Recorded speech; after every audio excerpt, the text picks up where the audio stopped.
आदरणीय अभिभावकगण और मेरे प्यारे बच्चों, सभी को मेरा सादर नमस्कार। आज मैं आपसे कुछ बातें करने जा रहा हूं, क्योंकि विद्यालय बंद है। विद्यालय क्यों बंद है और बंद होने से उसका क्या असर पड़ेगा, क्या असर पड़ रहा है। मैं बहुत दुखी हूं, क्योंकि लगातार 1 महीने से अधिक हो गया है मैं आप लोगों से मिल नहीं पाया हूं, लॉकडाउन की वजह से। आप जानते हैं कि लॉकडाउन क्यों है। लॉकडाउन हमारी सुरक्षा के लिए है, जो सरकार द्वारा लागू किया गया है। ये लॉकडाउन क्यों है? एक वायरस चाइना से चलकर यूरोपियन कंट्री, अमेरिका सहित विश्व के मैक्सिमम कंट्रीज़ में, देशों में एक महामारी का रूप धारण कर चुका है। ये कोरोना वायरस बहुत ही भयावह है। अमेरिका जैसे संपन्न और स्वास्थ्य सुविधाओं की दृष्टि से सर्वोपरि देश को भी उसने झुका दिया है और लगभग 9 लाख के आसपास लोग संक्रमित हो गए हैं। उस देश की स्थिति अभी खराब हो चुकी है। पूरे विश्व की आर्थिक स्थिति खराब हो चुकी है। हमारा देश और हमारा स्कूल भी इससे अछूता नहीं है। यूनिवर्सल पब्लिक स्कूल लगातार 1 महीने से अधिक दिनों से बंद है। हम फाइनल एग्ज़ाम का रिजल्ट नहीं दे पाए हैं। बच्चों के पास बुक नहीं है, बच्चे पढ़ नहीं रहे हैं। गार्जियंस, जितने अभिभावक हैं, चिंतित हैं। सभी टीचर्स चिंतित हैं। मैं खुद चिंतित हूँ। लेकिन हमारे पास फ़िलहाल कोई उपाय नज़र नहीं आ रहा है। जब तक विद्यालय खुल नहीं जाता है, तब तक हम बच्चों को कैसे पढ़ाएंगे, बच्चे कैसे पढ़ेंगे। इस संदर्भ में चिंता करते हुए मैं कुछ दिनों से 9th और 10th के बच्चों को ऑनलाइन ट्रेनिंग देने की कोशिश कर रहा हूं।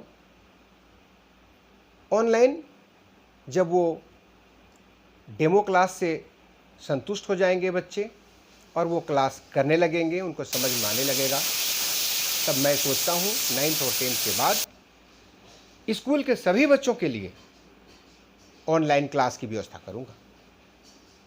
और यह आज के परिप्रेक्ष्य में आवश्यक भी है। ऑनलाइन क्लासेस करने के बाद बच्चे ऑनलाइन की और भी सारी गतिविधियों को समझ सकते हैं, सीख सकते हैं, जो आने वाले जीवन में उनको बहुत आवश्यक होगा, करना ही पड़ेगा। तो मैं जितना जल्दी से जल्दी ऑनलाइन क्लासेस की व्यवस्था कर रहा हूं। थोड़ा धैर्य रखना पड़ेगा। आज के संदर्भ में मैं ये जरूर कहना चाहूँगा कि कोरोना वायरस एक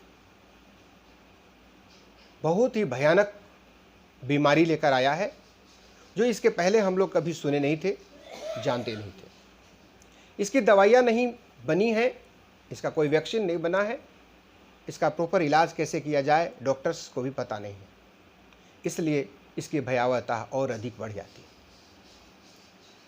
जहाँ तक डॉक्टर और सरकार प्रशासन के द्वारा बताया गया है, उसी बात को मैं दोहराना चाहूँगा आपसे।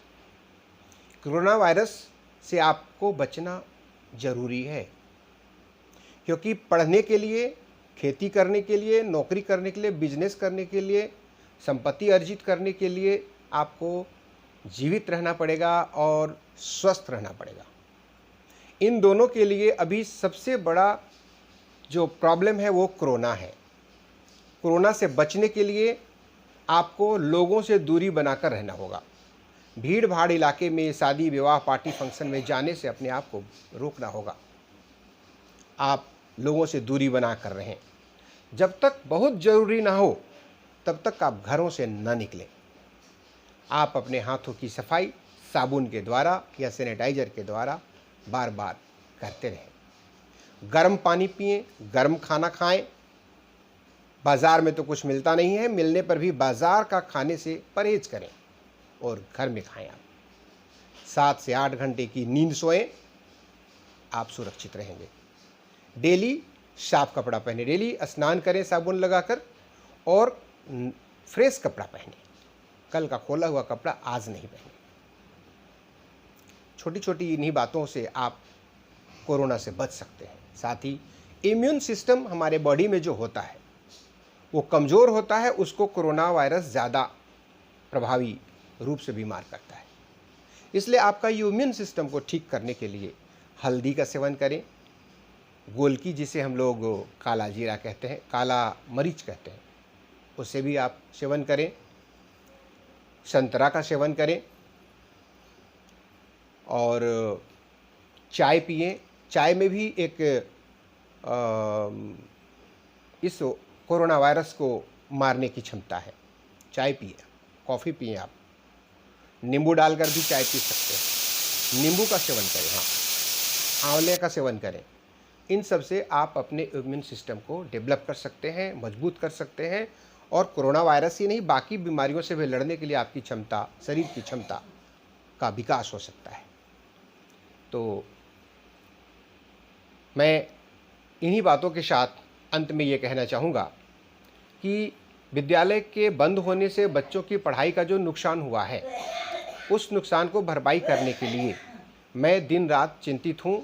फ़िलहाल तो मैं ऑनलाइन क्लासेस के द्वारा उसकी कुछ भरपाई करूँगा और जब विद्यालय खुल जाएगा तब मैं आप सबके साथ, सभी अभिभावकों के साथ स्कूल में एक बैठक करके और बच्चों की पढ़ाई का नुकसान का भरपाई कैसे हो, आगे इनका भविष्य अच्छा कैसे हो, इनकी पढ़ाई पूरी कैसे हो, इस संदर्भ में हम लोग बैठकर बात करेंगे और बच्चों के भविष्य को किसी भी तरह से खराब होने से हम लोग बचाएंगे, रोकेंगे। चूँकि अभिभावक और टीचर ये दो प्रमुख संरक्षक होते हैं बच्चों के। टीचर और अभिभावक दोनों मिलकर अगर चाहेंगे तो बच्चे का भविष्य को हम लोग सुरक्षित रख सकेंगे और उज्जवल भी बना सकेंगे।